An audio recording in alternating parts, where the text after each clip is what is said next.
Hello, all, a warm welcome to everyone. So, today we are going to deal with an interesting poem, Telephone Conversation by Oli Soyinka. So, first of all, let's move on to the profile of the Oli Soyinka. The full name of the poet is Akinwande Oluvole Soyinka. He was born on 13 July 1934 and is a Nigerian writer, poet, and playwright. He won the Nobel Prize in Literature in 1986, the first African to be so honored. And in 1994, he was designated UNESCO Goodwill Ambassador for the promotion of African culture, human rights, freedom of expression, media, and communication. Now let's move on to the poem Telephone Conversation by Oli Soyinka. So these are the lines of the poem. Let's go through the lines. The price seemed reasonable, location indifferent. The landlady swore she lived off premises. Nothing remained but self-confession. Madam, I won't. I hate a wasted journey. I am African. Silence. Silenced transmission of pressurized good breeding. Voice, when it came, lipstick coated, long gold rolled, cigarette holder piped, caught I was falling. How dark! I had not misheard. Are you light or very dark? Button B, button A, stench of rancid breath of public hide and speak. Red booth, red pillar box, red double tired omnibus squelching tar. It was real, shamed by ill mannered silence. Surrender pushed dumbfounded to beg simplification. Considerate she was varying the emphasis. Are you dark or very light? Revelation came. You mean like plain or milk chocolate? Her accent was clinical, crushing in its light impersonality. Rapidly wavelength adjusted. I chose West African sepia, and as afterthought, down in my passport. Silence for spectroscopic flight of fancy, till truthfulness clanged her accent, hard on the mouthpiece. What's that? Conceding, don't know what that is, like brunette. That's dark, isn't it? Not altogether. Facially, I am brunette, but madam, you should see the rest of me. Palm of my hand, soles of my feet are a peroxide blonde. Friction caused foolishly, madam, by sitting down has turned my bottom raven black. One moment, madam, sensing a receiver rearing on the thunderclap about my ears. Madam, I pleaded, wouldn't you rather see for yourself? So that was the lines in the poem. Now let's move on to the summary of the poem. So we can see that the speaker of the poem is a dark West African man searching for a new apartment. Tells the story of a telephone call he made to a potential landlady. Instead of discussing price, location, amenities, and other information significant to the apartment, they discussed the speaker's skin color. And also, the landlady is described as a polite, well bred woman, even though she is shown to be shallowly racist.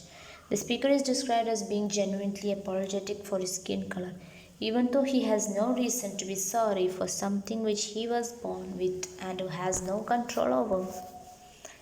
And in this short poem, we can see that the speaker is an intelligent person by his use of high diction and quick wit, not the savage that the landlady assumes he is because of his skin color. All of these discrepancies between what appears to be and what really is create a sense of verbal irony that helps the poem display the ridiculousness of racism. The price seemed reasonable, location indifferent. The first sentence of the poem includes a pun that introduces the theme of the following poem and also informs us that things are not going to be as straightforward as they appear. The price seemed reasonable, location indifferent. If we read over these lines quickly, we would assume that the speaker meant being neither good nor bad by the use of the word indifferent. But indifferent is also defined as characterized by a lack of partiality, unbiased. This other definition gives the sentence an entirely different meaning. Instead of the apartment's location being neither good or bad, we read that the apartment's location is unbiased and impartial. And however, we quickly learn in the following lines of the poem that the location of the apartment is the exact opposite of unbiased and impartial. The speaker is rudely denied the ability to rent the property because of bias towards his skin color. This opening pun quickly grabs our attention and suggests that we as readers be on the lookout for more subtle uses of language that will alter the meaning of the poem. Caught I was folly.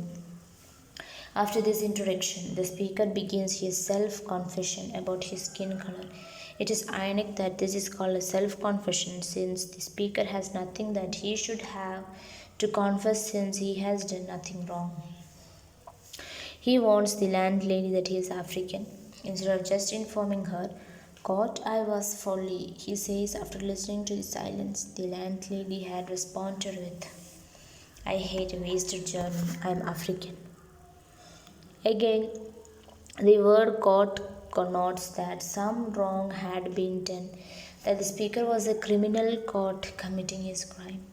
By making the speaker actually seem sorry for his skin color, Soinka shows how ridiculous it really is for someone to apologize for his race. To modern Western thinkers, it seems almost comical that anyone should be so submissive when he has committed no wrongdoing. Then, are you dark or very light? Her goodness is seemingly confirmed later on when the speaker says that she was considerate in rephrasing her question. Her response to the caller's question included only light impersonality. Although she was described as being a wealthy woman, she was seemingly considerate and only slightly impersonal.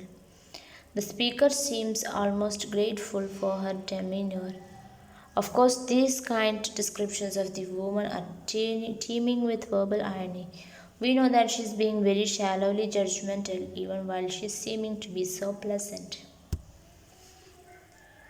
And the landlady, on the other hand, is described with nothing but positive terms. The speaker mentions her good breeding, lipstick coated voice, long, well rolled cigarette holder, all possessions that should make her a respectable lady. These words describing her wealth are neutral in regard to her personal character, but allow that she could be a good person. How dark?